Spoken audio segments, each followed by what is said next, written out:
Ceci n'est pas une nouvelle vidéo, c'est simplement la vidéo en version moins censurée de Mélanie Martinez. À l'occasion des 500 vues, je l'ai revisionné et j'ai trouvé que c'était vraiment dommage d'avoir une vidéo coupée comme ça de cette manière. Et donc certains m'ont demandé à ce que je la reposte. Donc c'est chose faite, j'espère que ça vous plaira et puis peut-être que ça vous donnera l'occasion de la revoir. Voilà, je vous souhaite un bon visionnage. Vous avez vu ? Aujourd'hui j'ai mis une cravate. C'est parce qu'aujourd'hui on va parler de thunes. Enfin pas que, mais on va parler de thunes quoi. Et pour avoir l'air crédible, je me suis dit que j'allais mettre une cravate parce que ça fait beaucoup plus sérieux.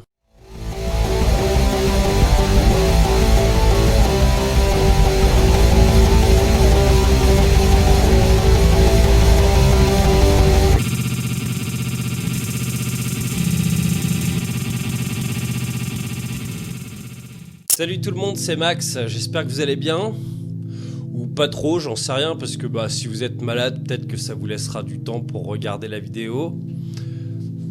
Aujourd'hui, j'ai décidé de parler, pas forcément de thunes, mais bon, vous verrez que finalement, ça se tient. J'ai décidé de vous parler de Mélanie Martinez. Alors, Mélanie Martinez, vous la connaissez peut-être pas. Moi, je la connais beaucoup. Et je vais vous la présenter. Alors, Mélanie Martinez, c'est une femme qui est née le 28 avril 1995 à New York. Donc, elle est américaine. C'est une artiste. Et je vais vous raconter un petit peu son histoire. Alors, comme je vous l'ai dit, Mélanie Martinez, c'est une artiste donc, qui est née à New York. Donc ça, en fait, on s'en fout. Ça n'a rien à voir avec le reste de l'histoire. En fait, c'est une chanteuse et aussi, on va voir quelque part, une businesswoman. Alors, en 2012, elle a participé à une émission, je vais vous redire le nom, ça s'appelle MSG Varsity Talent Show. C'est un genre de truc de télécrochet où tu peux gagner avec ton talent, quoi. Ça a foiré, elle a été éliminée au second tour. La même année, elle a participé à l'émission The Voice, où là par contre, elle s'est fait repérer en chantant notamment la chanson Toxic.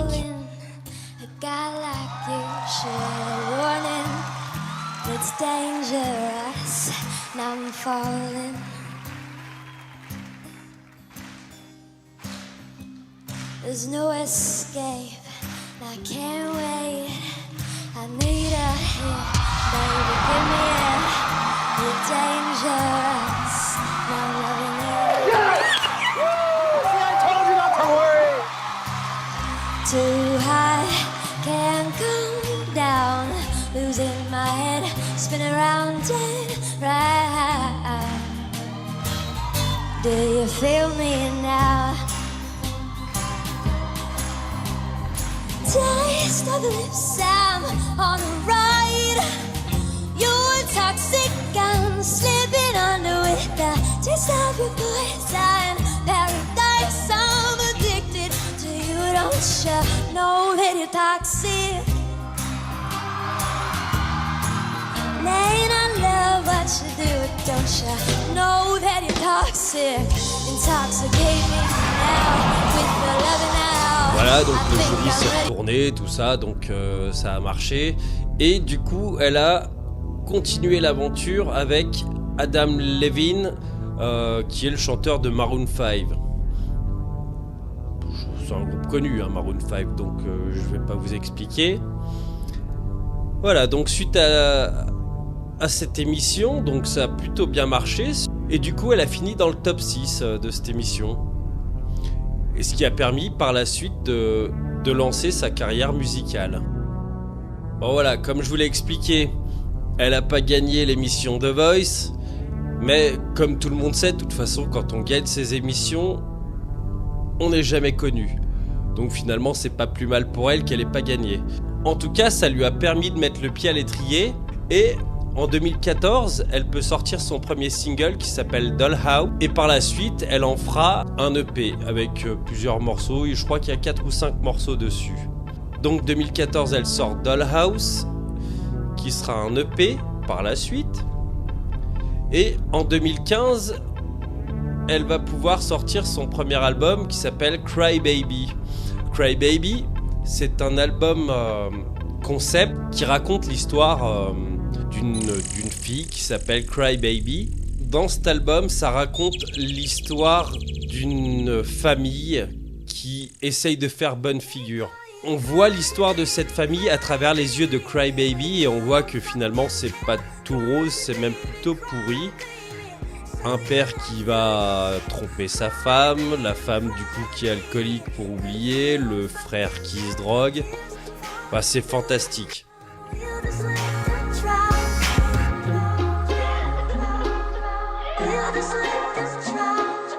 En tout cas, cet album, Cry Baby, c'est plutôt un album intéressant. Pour un premier album, j'ai trouvé que l'idée d'un concept album... Déjà, moi, l'idée d'un concept album, j'adore Pink Floyd, The Wall, tout ça. C'est des trucs qui me plaisent bien parce que j'ai l'impression que c'est pas juste déblatérer des chansons comme ça. On va d'un point A à un point B et en général, quand c'est bien fait... Bah, c'est vraiment agréable à écouter et honnêtement je trouve que c'est plutôt sympa à écouter.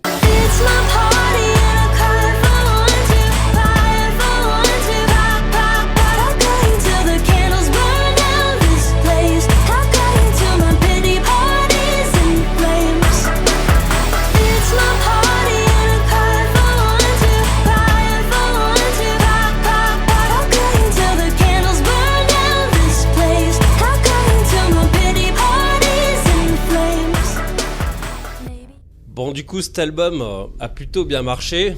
Bon, pour les gars comme moi, c'est compliqué parce que c'est pas la musique, c'est pas comme à l'époque où on parlait de vente de CD, tout ça. Enfin, aujourd'hui, c'est un peu différent. Hein. Quelqu'un qui est connu, on va dire que c'est parce que sa musique est passée sur TikTok, l'application du diable. Bref. Du coup, l'album a bien marché et en 2017, il y a une très bonne amie, Mélanie Martinez, qui l'a accusée de viol. En général, ça se passe souvent comme ça quand ça cartonne, tout ça, qu'on se fait de la thune. Les gens ont envie d'avoir un petit peu, de récolter un petit peu aussi, quoi. C'est normal, hein. Donc du coup, on accuse de viol. Finalement, c'est allé nulle part. Et l'autre, elle est repartie avec son balai dans le cul, qu'elle avait bien accepté d'avoir, quoi. Ça s'est passé comme ça, et finalement, il n'y a jamais eu de suite. Can we just be honest? These are the requirements. If you think you can be my one and only true love.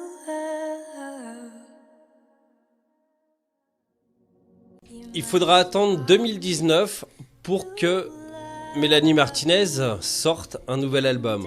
Si ça a mis 4 ans, c'est pas uniquement pour ces histoires de viol et tout ça qui se sont avérées fausses. C'est que ce deuxième album, c'est pas seulement un album, mais c'est un album accompagné d'un film. Donc c'est une nouvelle fois un album concept. Cet album s'appelle K12. Bon, moi je dis K12 parce que je suis français, mais je vais me faire engueuler si je dis K12. Donc il s'appelle K12. Cet album, donc j'expliquais, qui est aussi un film. Donc c'est un album concept où on retrouve Cry Baby, donc le personnage du premier album, qui cette fois sort du cadre familial et se retrouve à l'école, enfin au lycée. Dans cet album, on a un petit peu l'ambiance d'une maison de poupée, mais une maison de poupée un peu glauque au niveau des décors. Quand on regarde le film, quand on écoute la musique d'ailleurs est plus sombre, ça parle plus de problèmes d'adolescentes. Et d'ailleurs, il y a beaucoup de monde dans son public qui se sont retrouvés dans ses paroles. En général, de toute façon, quand on est ado, on est vachement réceptif aux paroles et des choses qui nous parlent, et c'est très bien parce que des fois, ça peut vachement nous aider. Et souvent, dans ces concerts, on voit des panneaux « Your music saved my life ». Et c'est très bien, enfin voilà, ça peut paraître cucu, ça peut nous faire marrer, nous, mais n'empêche que, oui, des fois, ouais, la musique, ça peut faire du bien. Et ça peut peut-être nous sortir de situations un peu merdiques. Donc cet album K-12, qui est sorti donc en 2019 avec le film, raconte l'histoire d'une adolescente à l'école, avec tout ce qui est à côté, les histoires d'amour, les histoires de copains, copines, machin, tout ça, et dans un contexte assez sombre.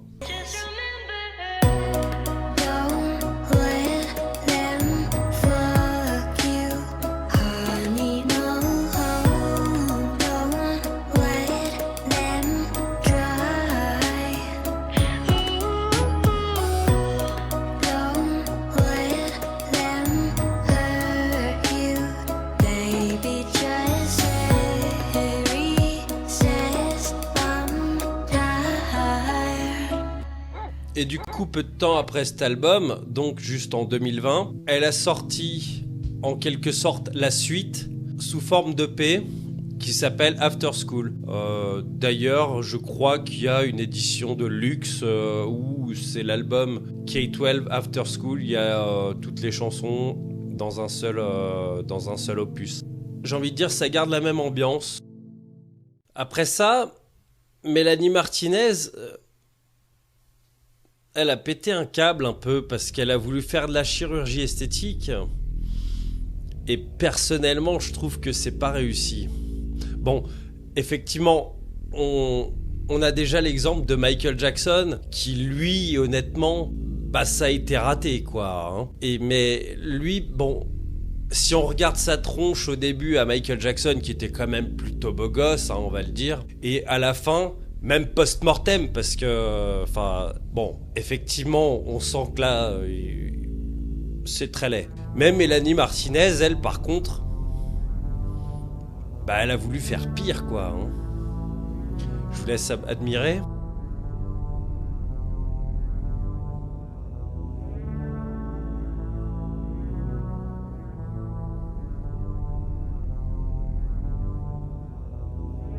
Bon, blague à part...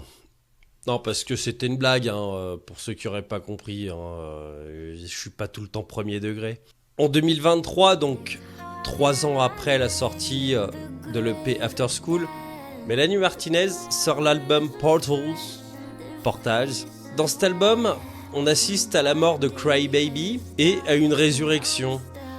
Quelque part, cet album, c'est une sorte de renouveau qui est plutôt bien fait. C'est pour ça qu'elle a changé de tête, qu'elle a pris un personnage un petit peu chelou avec 4 yeux, des ailes, tout ça. C'est un album vachement intéressant qui est, j'ai envie de dire, qui est plus adulte, qui montre vraiment la sortie de l'adolescence. Et c'est un album intéressant. Ça reste un album concept, encore une fois. Enfin, en tout cas, j'en ai l'impression. Il n'y a pas d'histoire de film cette fois, il n'y a pas de... En tout cas, elle sort ses clips dans l'ordre des chansons de l'album. Ces clips ont l'air d'avoir une suite logique qui est plutôt intéressante. D'ailleurs, on voit dans la première chanson qui s'appelle Death, où il y a la mort de Cry Baby, où on voit son ancienne tête de l'époque.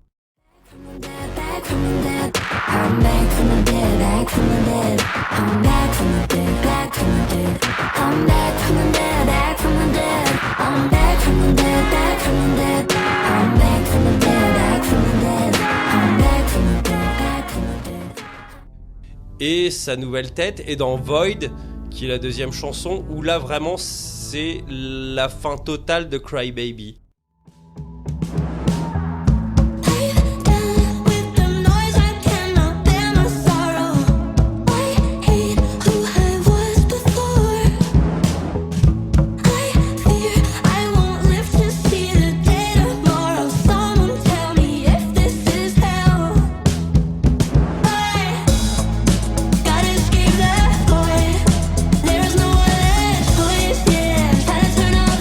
Voices, the voice.